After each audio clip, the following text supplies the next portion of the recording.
მამისათა და ძისათა და სულისა წმინდისათა. ამინ. ჩვენთან არის ღმერთი. დიდება და მადლობა ღმერთს დღევანდელი წირვისათვის, რომ მშვიდობით ჩაიარა. წირვის ბოლოსკენ, სანამ თქვენ ეზიარებოდით, გამოგზავნე ერთი პატარა ბავშვი, რომელსაც თქვენთვის უნდა ეკითხა. ყველასთვის არა, ვინც ცოტა ერთმანეთში საუბრობდა. თუმცა ყველამ შეგვიძლია საკუთარ თავს კითხოთ. ეკითხებოდა, რომ მე არ მახსოვსო, რა წავიკითხეთო სახარებაშიო დღესო და თქვენ ხო არ გახსოვთო და ზოგმა არაფერი არ უთხრა. ზოგმა აბა მე რა ვიციო. აბა ვინ უნდა იცოდეს. ეგ ეკითხებით. თქვენ თუ უსმენთ და თქვენ არ იცით, აბა ვინ უნდა იცოდეს. ზოგმა ასე და ზოგმა ისე. და კითხე რომ არავინ არ გითხრა მეთქი რა წავიკითხეთ და არაო. ახლა შეხედეთ, დღევანდელ სახარებაში წაკითხული იყო ასეთი რამ. ახალგაზრდა მდიდარი ჭაბუკი მიდის იესო ქრისტესთან, აი ქუჩაში შეხვდება, ესე რომ ვთქვათ. და ეკითხება, მოძღვარო, სახიერო, კეთილო მოძღვარო, რა გავაკეთო, რა სიკეთე გავაკეთო, რომ საუკუნო ცხოვრება დავიმკვიდრო. და იესო ქრისტე ეუბნება, არავინ არის სახიერი ღმერთის გარდაო. თანამედროვე ქართულად ვამბობ, ახლა სახარება კიდე რო არ გაგისულოთ. რატო ეუბნება ამას, რომ არავინ არის კეთილი ღმერთის გარდა? ერთი შეხედვით თითქოს ჩანს, რომ მე კი არ ვარ ღმერთი, არამედ ღმერთია მხოლოდ კეთილი. მაგრამ სინამდვილეში აქ საქმე იმაშია, რომ განწყობა აქვს ამ დიდარ ჭაბუკს ასეთი, რომ ის როგორც ღმერთთან ისე კი არ მიდის, არამედ როგორც თვითონ ამბობს, კეთილო მოძღვარო. ანუ მისთვის იესო ქრისტე არის მხოლოდ და მხოლოდ კეთილი მოძღვარი და არც არის გასაკვირი. იქ სადაც მოწაფეებიც კი, რომლებიც ამდენ სასწაულს ხედავდნენ, ბოლომდე ვერ ხვდებოდნენ, რომ ის ღმერთია, რა გასაკვირია, რომ ერთი უბრალო დიდარი ჭაბუკი ამას ვერ ხვდებოდეს. და ეუბნება, რომ ცნებები დაიმარხება, ცნებები დაიცალა. და ის ამბობს, მე რომელი ცნებებია? და უფალი ჩამოუთვლის, აქ ახლა ყველას არ ჩამოუთვლის, ეუბნება, არა კაცკლა, არა იმრუშო, არა იპარო, პატივი ეცი მამასა შენსა და დედასა შენსა. და შეიყვარე შენი მოყვასი, როგორც საკუთარი თავი. და თუ გინდა რომ სრულყოფილი იყო, თუ გინდა რომ სრულ იყო, მაშინ წადიო, გაყიდეო ყველაფერი. დაურიგე გლახაკებს და გამამყევი. და ეს ჭაბუკი გატრიალდა და უკან წავიდა, დაღონებული. რადგან როგორც მახარებელი ამბობს, მდიდარი იყო ფრიად. ახლა აქ საქმე რაშია, ნახეთ. უფალი აქ ორ რამეზეა ლაპარაკი. თუ გინდა რომ სული გადაიჩინო და ცხონდე, უფლის მცნებები დაიმარხე. მაგრამ თუ გინდა რომ სრულ იყო, ანუ თუ გინდა რომ აი მოციქულებრივ ღვაწლს შეუდგე, მოწაფეებმა მართლაც ესე გააკეთეს მოციქულებო. ყველაფერი მიატოვეს. ადამიანებიდან დაწყებული მატერიალური დამთავრება, ყველაფერი მიატოვეს და უფალს გაყვნა. ანუ აქ ორ მსახურებაზეა საუბარი. ერთი ის, რომ ემსახურა უფალს ღვთის მცნებების დაცვით, რაც არის გადამრჩენელი და მაცხოვნებელი. და მეორე ის, რომ თუ გინდა რომ სრულ იყო, ანუ თუ გინდა რომ უფალს დაემოწაფო. აი ხო არის დღეს რომ მონაზვნური ცხოვრება არსებობს. ისინიც ესე აკეთებენ, ტოვებენ ყველაფერს და მიდიან. მათ პირადი და ესე იგი საკუთარი არაფერი არ აქვს. ყველაფერი არის მონასტრისა. თუ ისინი ზოგად ცხოვრებულთა მონასტერში ცხოვრობენ. და აი აქ ჩვენთვისაც ძალიან მნიშვნელოვანია, რომ განა დღეს ბევრი ახალგაზრდა მდიდარი ჭაბუკი ფიქრობს, აი ეს საფიქრალი ეს აქვს, რა გავაკეთო, რომ საუკუნო ცხოვრება დავიმკვიდრო. აი ჩვენს გულებში ჩავიხედოთ, ახალგაზრდებიც ვართ აქ და რა არის ჩვენი მთავარი საზრუნავი, ჩვენი ყოველდღიური საზრუნავი. ახლა ისევ თავში დავბრუნდები. ის კაცი ქუჩაში ხვდება იმ მოძღვარს, რომელიც არ იცის რომ ღმერთია და ჩვენ ტაძარში მოვედით ვიცით რომ ღვთის სიტყვა ის ნამდვილად, რასაც სახარებიდან ამოიკითხა და ის იმას უსმენს და ჩვენ ამას არ უსმენთ. სინამდვილეში ეს ერთი და იგივეა, მაგრამ მე ვამბობ განწყობას. მისი განწყობა ისეთი იყო, რომ კეთილმოძღვართან მიდიოდა უბრალოდ. მაგრამ იმისგან ეძებს, ვინ იცის მას მანამდე რამდენისთვის შეუკითხია, რომ რა გავაკეთო, რომ სული გადავირჩინო. და აი იესო ქრისტესთანაც მოვიდა. განადღეს ბევრი ახალგაზრდა ფიქრობს ამაზე, ანუ მთავარ საფიქრალად ეგ გაუხდია, რომ რა ვქნა, რომ საუკუნო ცხოვრება დავიმკვიდრო, ეგ სადღაც უკეთეს შემთხვევაში, სადღაც ბოლოში გვაქვს ხოლმე, რომ ამაზეც ვიფიქრობთ ყველაფერთან ერთად. მაგრამ პირველ რიგში ამაზე ფიქრობდეს კაცი, ეგ არის უიშვიათეს. ამიტომაც ამბობენ წმინდა მამები, რომ ბოლო დროის ბოლო ჟამსო, ესე იგი ეს გზა, ქრისტიანული გზა გამეჩხერდება, ანუ თითოეულ აღიულის ამ გზაზე. თითოეულ აღიულის მართლაც რაც არის ქრისტიანის გზა, თორემ შეიძლება ტაძარში ესე ბევრი მოვდივართ, მაგრამ კიდევ ერთხელ ვამბობ, თუ ისე მოვდივართ, რომ აბა მე რა ვიცი, რა წაიკითხეს დღეს სახარებიდან, მაშინ ეგ ნიშნავს, რომ არ მიდის იმ გზაზე. იმიტომ რომ თუ მოვდივართ აქ, ის სახარება არა მარტო აქ უნდა გვესმოდეს, აქ უნდა ვისმენდეთ, არამედ პირიქით, წინა საღამოთი, წინა დღეებში კიდევაც უნდა ვიცოდეთ, რა უნდა იქნას წაკითხული ამ წირვაზე. დღეს საამისოდ ხელი ყველას მიუწვდება. ყველას შეუძლია ნახოს, ხა რა სახარება იკითხება და წაიკითხოს. რაც შეეხება აი რა უთხრა უფალმა, თუ გინდა რომ გადარჩე ღვთისმცნებები დაიმარხე და მე ერთი იგავი მინდა გაგახსენოთ, ესე იგი წმინდა იოანე კოლოვის ასეთი იგავი არსებობს. ერთი უზნეო ქალი იყო, რომელსაც საყვარლები ყავდა და ასე ცხოვრობდა უზნეოდ. მოხდა ისე, რომ ქალაქის მმართველს, ქალაქის თავს შეუყვარდა ეს უზნეო ქალი. და მოხდა ისე, რომ იმ პირობით, რომ ეს ქალი ყველა უზნეობას მიატოვებდა, იმ თავის მეგობრებს ეგრეთ წოდებოდა, მიატოვებდა, თუმცა მეგობარი რო ახსენე ახლა ამ შემთხვევაში შეურაცხყოფა ამ სიტყვისა თავისთავად. უბრალოდ კიდე ის რო არ მეხსენებინა, რაც თავში იტყვი, იმიტომ მიატოვებინა ყველაფერი და დაოჯახებული ამ პირობით.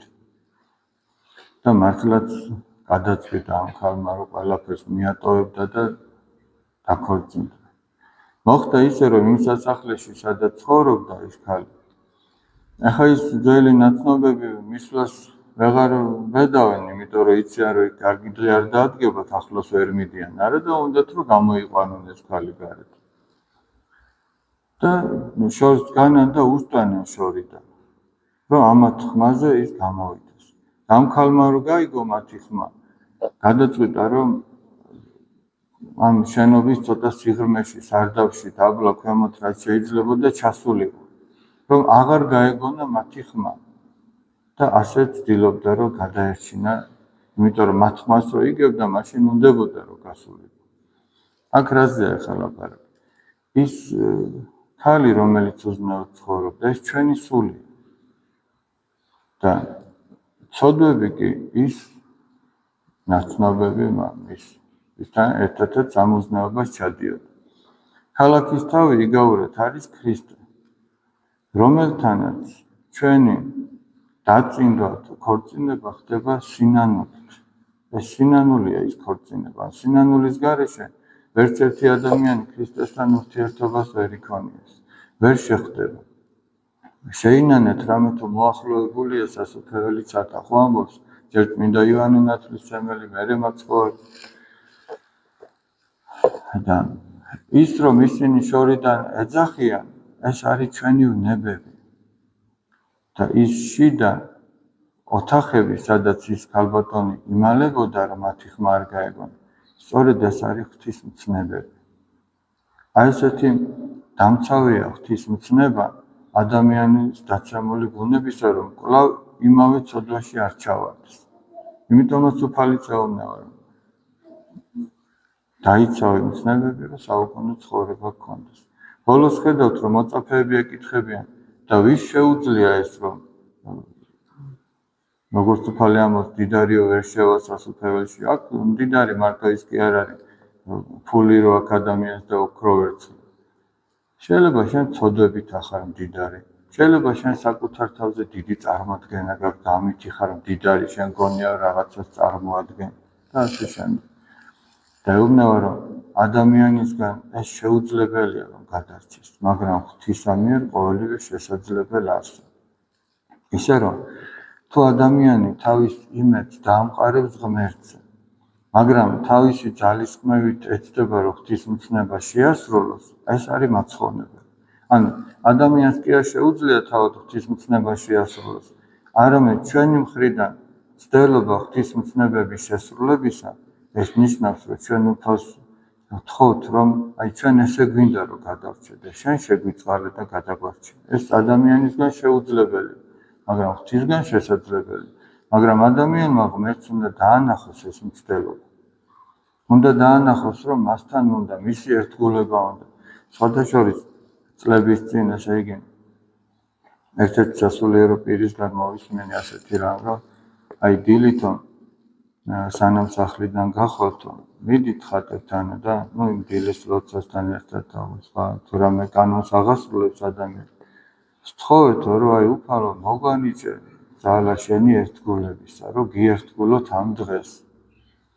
და არ მახსოვს ესე იგი დღე რომ მე ეს არ გამეკეთებინეს.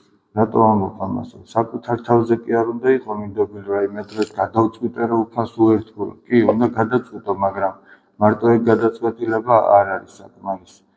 არამედ ძალა ღვთისგან უნდა ითხოვოს ადამიანმა. უნდა სინანული ითხოვოს ღვთისგან. ზოგჯერ ჩვენ რაღაცას ვაშავებთ, მაგრამ არ გვაქვს სინანული და ველოდებით ახლა სინანული თავისით როდის მოვა. სინანული საქმეებაა და თავისით როგორ მოვა. უნდა ითხოვოს ადამიანმა, უფალო მოგვანიჭე განცდა თვისთაცოდათა, როგორც ითხოვდა წმინდა ეფრემასური და ჩვენ ეს მაგალითად დაგვიტოვა ხო ლოცვის. და ადამიანმა ეს უნდა ითხოვოს და უნდა ითხოვოს ესე იგი ის რომ ყოველთვის დარჩეს ღვთის მაცხოვნებელ წიაღში. აი რასაც ითხოვდა, რასაც ეძებდა ეს ჭაბუკი თითოეულმა ჩვენგანმა ეს უნდა ეძებოს. მე ადრეც მithქვამდა კიდევ თუ სულ ამას ვეძებოდი უფალს რომ უფალო არ განმაშორო შენს მაცხოვნებელ წიაღს. ამას ახლა იმიტომ ამბობ რომ უფალი ისმენს ამ ლოცვას. უფალი ისმენს ამ ლოცვას და თვითონ გვეუბნება რომ ითხოვეთ და მოგეცემით. აი ვითხოვეთ ჩვენ რომ დაგვტოვოს თავის მაცხოვნებელ წიაღში. და ცოტა გვინახია ამ წიაღს დაშორებია, მე განსაცდელი და ტკივილით კვლავ დაბრუნებულა, მე ისევ წასულა, მე უდაბრუნა, მე უტანჯია ესე იგი. თუმცა ამ ტანჯვას როგორც მოციქული პავლე აღწერს, ეს ტანჯვა კი არა, ეს სწავლება რომ უფალი ასწავლის ამით, თორე ტანჯვას ახარება შეწოდება იმას, ადამიანი მარადიულად რო იტანჯება, მაგრამ იმისათვის რომ ადამიანი არ დაიტანჯოს, უფალი განსწავლის მას, ხან სიხარულით, ხან განსაცდელებით, ხან ტკივილით, ხან რაღაც უსიამოვნო შემთხვევებით და ასე შემდეგ. და ამიტომ ჩვენ უნდა ვთხოვოთ ესე იგი და მით უმეტეს ესე იგი, როდესაც ჩვენ ხედავთ რომ სხვა ადამიანი ცოდვაში ჩავარდა, იმის განკითხვის უფლება ჩვენ არ გვაქვს. თუ იმას განვიკითხავთ, ნიშნავს რომ ჩვენ მასზე მაღლა ვაყენებთ ჩვენს თავს და უფალი ამბობს, ამ პარტავანთა შემოსრავს ღმერთი, ხოლო დაბალთა მოსწის მადლი. იმ ამპარტავან კაცს წაერთმევა ის მადლი, რომ მიხვდეს რომ თვითონ ვერ აკეთებდა ვერაფერს. ამიტომ წმინდა მამები ამას გვარიგებენ რომ საკუთარ თავს არ ენდო. აი ახლა მახსენდება ის იოანე ვალაამელის სიტყვები. ხუბოს კარამდე არ ენდო შენ თავს. სანამ ბოლო ამოსუნ თქვა გაქვს შენ თავს არ ენდო. ვერაფერზე ვერ დადებ თავს, ესე იგი რომ მე ამას ვიზა, ვერაფერს ვერ იზა. ღვთის გარეშე ვერაფერს ვერ იზა და თუ მე რამეს აკეთებს, ღმერთით აკეთებს. ამიტომ აი ჩვენ ვთხოვოთ უფალს რომ მოგვანიჭოს მისი მცნებების შესრულების ძალა. ეს არის ადამიანისთვის ყველაზე კარგი თავშესაფარი. არაერთხელ ნათქვამს კიდევ ერთხელ გავიმეორებ წმინდა მეფე დავით მეფსალმონის სიტყვებს. განვემზადე და არა შევძრწუნდი, რამე თუ ვიმარხენ მე მცნებანი შენი. თუ ადამიანი ღვთის მცნებებით მოემზადება მარადიული ცხოვრებისათვის, ის არ შეძრწუნდება იმ რეალობის ხილვისას, რაც თითოეულ ჩვენთაგანს ელოდება. მით უმეტეს ახლა იმასაც ვევედრები მე, რომ შეიგი მომანიჭოს ძალა, რომ ის საქმე, რაც ჩემზეა მონდობილი, რომ სინდისიერად და ღვთის მოსაწონად და ღვთის ერთგულებით ვაკეთო. როდესაც სასულიერო პირი ამათ იმ ცოდვაში ჩავარდება, ჩვენ გავართ და შორიდან განვიკითხავთ. ეს ადვილია, ეს ძალიან ადვილია. მაგრამ ამაში ერთი მხრივ ამპარტავნება ჩანს და მეორე მხრივ უსიყვარულობა. როგორ არის სახარებაში? დავსწრებ წყემსნი და განიბნინე ცხოვარნი მისნიო. ხო? და ახლა ნახეთ, თითოეულ ბრძოლაში რა იყო ყველაზე მთავარი, რომ იქ მეთაური იქნებოდა, ხედავთავარი იქნებოდა, ის დაცემული იყო მეფეზე ხო მით უმეტეს. და აქაც წეშმაკი ცდილობს, რომ იმაზე მეტი ბრძოლა, რაც აქვს თითოეულ მრევლის წევს, აწარმოოს თავად სასულიერო პირზე. დაცემაში აქ სულიერი დაცემა იგულისხმება. ამ შემთხვევაში, რაზეც მე ვსაუბრობ, რომ შეიძლება მოძღვარი ამათ იმ ცოდვაში ჩავარდეს და ჩვენ ესე იგი დავბრკოლდეთ ამით. მერე განვიკითხოთ, მერე იმის გამო საერთოდ დავშორდეთ ტაძარს. პირიქით, თუ ადამიანი რაღაცას ცოდავს, ის ადამიანი, რომელიც შენზე ზრუნავს მით უმეტეს, შენც უნდა იზრუნო მას.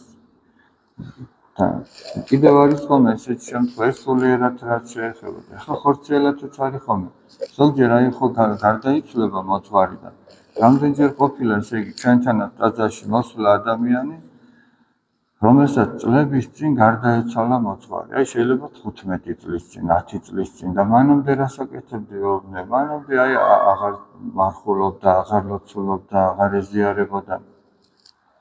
ერთი მხრივ გასაგებია, რომ მოძღვართან მიჩვეული რო ხარ და იქ მიდიხარ აღსარებას ამ გასაგებია, მაგრამ მოძღვარი კი არ არის აქ თავარი, აქ თავარი უფალია და უფალთან ვინც გაკავშირებს. ეს არის მნიშვნელოვანი, რომ აი შენ უფალი ეძებო იმ მოძღვრის მეშვეობითაც და თუ მოძღვარი გარდაიცვლება, რომელიც შენზე ზრუნავდა, ახლა იქნებ დადგა ის დრო, რომ შენ უნდა ილოცო მისთვის, შენ უნდა პანაშვიდი გადაახტევინო, შენ უნდა წირვაში მოიხსენო, რაცა თავის დროზე რაც და როგორც საჭიროა. და რა გამოდის, ჩვენ მაშინ მივატოვებთ ადამიანს, ჩვენს მოძღვარს, მით უმეტეს თუ ეგრე გიყვარდა, როდესაც მას ჩვენი თავი დასჭირდა. ხო და ეგ არ არის სწორი. პირიქით, მოძღვარი რომ გარდაეცვლება ადამიანს, მისი მოძღვრისთვის ის გულმხურვალე მლოცველი უნდა იყოს. ვინც ზუსტად მათი ლოცვის გამო აცხოვნოს ღმერთი. იმიტომ რომ სასულიერო პირის ცხონება უფრო რთულია ვიდრე ის ადამიანის. მას ბრძოლაც მეტი აქვს, თავისთავად მადლიც მეტი აქვს. სადაც გამრავლდეს ცოდვა, მონ უფრო გარდაემატოს მადლიო მოციქული ამბობს. მაგრამ ის ბრძოლა არსებობს. ის საცდური არსებობს ერთ-ერთმა სასულიერო პირმა ასე დაახასიათა მოძღვრის მდგომარეობა, აი როგორც სანთელი რო ანთიაო და ზედრო სამ ცეცხლის თავზე პეპელა რო დაფარფატებს. აი ეს არის მოძღვრის მადლთან ურთიერთობა. იქ პატარა გადაცდომა და შეიძლება საერთოდ დაიღუპოს. ამიტომაც მოძღვარი ლოცულობს თავისი მრევლისთვის და ზრუნავს. მრევლიც უნდა ლოცულობდეს მოძღვრისათვის და მარტო ის კი არა მექანიკურად, ახლა ჩვენ ყველა დილის ლოცვაში გვაქვს მოხლი ჩართული, რომ ჩვენს მოძღვარზე ვლოცულობთ, მაგრამ იქ მარტო მოვალეობის გამო თუ წაიკითხა, უბრალოდ იმას გვერდს ვერ აუვლი და თუ მაგითო წაიკითხა, ეგ არ იქნება სწორი. მაგრამ იქ ვინც გიწერია, იქ იმათ ჭირდება ჯერ უპირველესად პატრიარქია, ხო? შენი ეპარქიის მთავარი, შენი მოძღვარი, მშობლები იქნება თუ შვილები თუ გარდაცვლილები. იქ მარტო რომ წერია, იმიტომ კი არ უნდა წავიკითხოთ. მართლა ჭირდება თითოეულს ჩვენი ლოცვა და თითოეულს ერთმანეთის ლოცვა. მაგ ლოცვით დგავართ, ესე იგი, მაგ ლოცვას აქვს დიდი ძარი. ჩვენ არ გვეგონოს, რომ ჩვენი ვაკეთებთ რაღაცებს. ღმერთი რამდენ ძალასაც მოგვანიჭებს, იმდენად ვაკეთებთ და უმადურობა იქნება ჩვენი მხრიდან, რომ ჩვენს თავს რაიმე მივაწეროთ საერთოდ. ეგ იქნება უმადურობა ღვთის მიმართ და შეურაცხყოფა იმ მადლისა, რომელიც ჩვენ ამას თუ იმას გვაკეთებინებს. ღმერთმა მოგვანიჭოს ყველას ძალა ღვთისმცნებების ცხოვრებისა და ამითი გადარჩენისა. ღმერთმა დაგლოცოთ.